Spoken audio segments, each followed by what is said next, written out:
જય માતા ખેડૂત મિત્રો, આજે તારીખ 17 સપ્ટેમ્બર 2024 આજની સવારની હવામાન અપડેટની અંદર માહિતી મેળવીએ તો 22 થી 27 સપ્ટેમ્બરમાં ભારે વરસાદને લઈને આગાહી. બંગાળની ખાડીમાં નવી સિસ્ટમ બનતા ગુજરાતમાં ફરી સપ્ટેમ્બર મહિનાના એન્ડમાં વરસાદનો નવો રાઉન્ડ જોવા મળશે. સૌરાષ્ટ્ર, દક્ષિણ ગુજરાત, મધ્ય પૂર્વ અને ઉત્તર ગુજરાતના વિસ્તારની અંદર મધ્યમ ભારે વરસાદની શક્યતાઓ.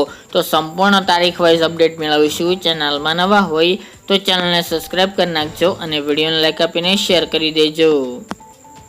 તો ખેડૂત મિત્રો, સપ્ટેમ્બર મહિનાના એન્ડમાં તૈયાર રહેજો. બંગાળની ખાડીમાં એક નવી સિસ્ટમ બનવા જઈ રહી છે, જેની અસર ફરી ગુજરાતની અંદર જોવા મળે તેવી શક્યતા રહેલી છે.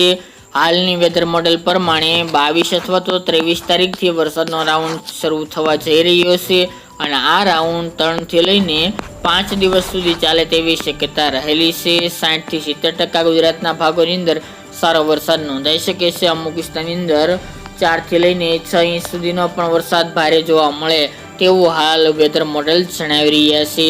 તો ખેડૂત મિત્ર માટે સારા સમાચાર ગણી શકાય. સાથે જ અત્યારે ગુજરાતની અંદર તાપમાનમાં ધીરે ધીરે વધારો થઈ રહ્યો છે. 32 થી લઈને 35 ડિગ્રી સેલ્સિયસ સુધી અત્યારે તાપમાન નોંધાઈ રહ્યું છે. અમુક વિસ્તારની અંદર ભયંકર ઉકળાટ ગરમીનો માહોલ પણ જોવા મળી રહ્યો છે. એવામાં ફરીવાર ઠંડી પડશે તેવી શક્યતા રહેલી છે. ચોમાસું હાલ તો ગુજરાતમાંથી વિદાય લે તેવા મૂડમાં જણાતું નથી, જેના કારણે સપ્ટેમ્બર મહિનાના એન્ડમાં એક ભારે વરસાદનો સારો રાઉન્ડ જોવા મળશે. પવનની ઝડપમાં પણ ધીરે ધીરે ઘટાડો થાય તેવી શક્યતા રહેલી છે. આ રાઉન્ડની અંદર 22 અથવા તો 23 તારીખથી વરસાદની એન્ટ્રી થઈ શકે છે. સૌથી વધુ શક્યતા દક્ષિણ ગુજરાત અને સૌરાષ્ટ્રની અંદર જોવા મળી રહી છે. આ સિસ્ટમ ગુજરાતમાંથી પસાર થશે તો સુરત, વલસાડ, નવસારી, તાપી, ડાંગ, ભરૂચ, અંકલેશ્વર, નર્મદા આ તમામ ભાગોની અંદર મધ્યમથી લઈને ભારે વરસાદની સંભાવના રહેલી છે. આ સિવાય સૌરાષ્ટ્રના જિલ્લા જેમાં ભાવનગર, અમરેલી, બોટાદ, રાજકોટ, જૂનાગઢ, સુરેન્દ્રનગર, મોરબી, દ્વારકા, પોરબંદર, જામનગર સહિતના ભાગો,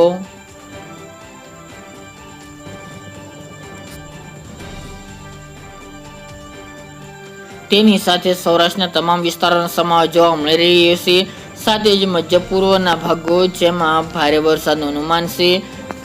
તારાપુર, ખંભાત, બોરસદ, વડોદરા, આણંદ, ધોળકા, મહેમદાબાદ, મહુધા, ડાકોર, ચાંપાનેર, ગોધરા, દાહોદ, પીપલોદ, છોટાઉદેપુર, બાલાસિનોર, કપડવંજ, અમદાવાદ, ખેડા, ગાંધીનગર સહિતના જિલ્લાની અંદર પણ ભારે વરસાદ નોંધાઈ શકે છે.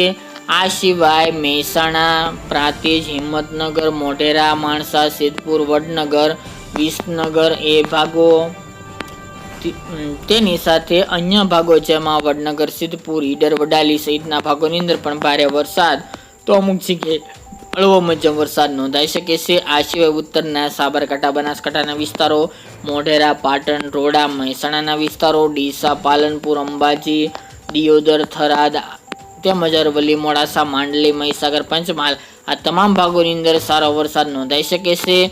કચ્છમાં હાલની અપડેટ મુજબ વરસાદની શક્યતા જણાઈ રહી નથી, પરંતુ 25 અથવા તો 26 તારીખ દરમિયાન કચ્છમાં પણ વરસાદની એન્ટ્રી જોવા મળે અમુક ભાગોની અંદર તેવી શક્યતા રહેલી છે. કચ્છમાં હાલ બહુ વધારે શક્યતા જણાઈ રહી નથી, પરંતુ સિસ્ટમ ઉપર આધાર રહી શકે છે કચ્છના ભાગોની અંદર. બાકી દક્ષિણ ગુજરાત અને સૌરાષ્ટ્રના ભાગોની અંદર મધ્યમ ભારે વરસાદ નોંધાશે. મધ્ય પૂર્વના જિલ્લાની અંદર પણ મધ્યમ ભારે વરસાદની સંભાવના રહેલી છે. આ સિવાય ઉત્તરના ભાગોની અંદર છૂટો છવાયો વરસાદી માહોલ પણ જોવા મળશે. કચ્છમાં પણ કોઈ જગ્યાએ વરસાદની સંભાવના રહેલી છે.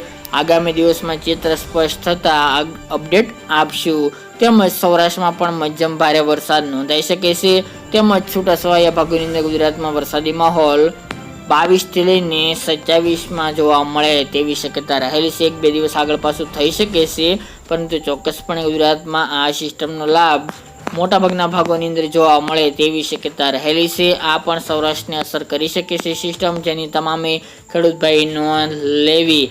તેમજ અમુક વિસ્તારની અંદર ભારે વરસાદ પણ નોંધાઈ શકે છે, તેની પણ અપડેટ જોતા રહેવી ખેડૂત મિત્રો. તારીખો વાઇઝ આ હતી મિત્રો અપડેટ. ખાસ કરીને 22 અથવા તો 23 તારીખથી વરસાદી માહોલ શરૂ થઈ જશે. તેમજ તમામ ભાગોની અંદર એક દિવસ દરમિયાન નહીં વરસાદ જોવા મળે, અલગ અલગ દિવસ દરમિયાન અલગ અલગ વિસ્તારો જોવા મળે અલગ અલગ જિલ્લાઓની અંદર તેવી શક્યતા રહેલી છે. વધુ અપડેટ આગામી દિવસમાં જણાવીશું. આ અત્યારની વહેલી સવારની અપડેટ.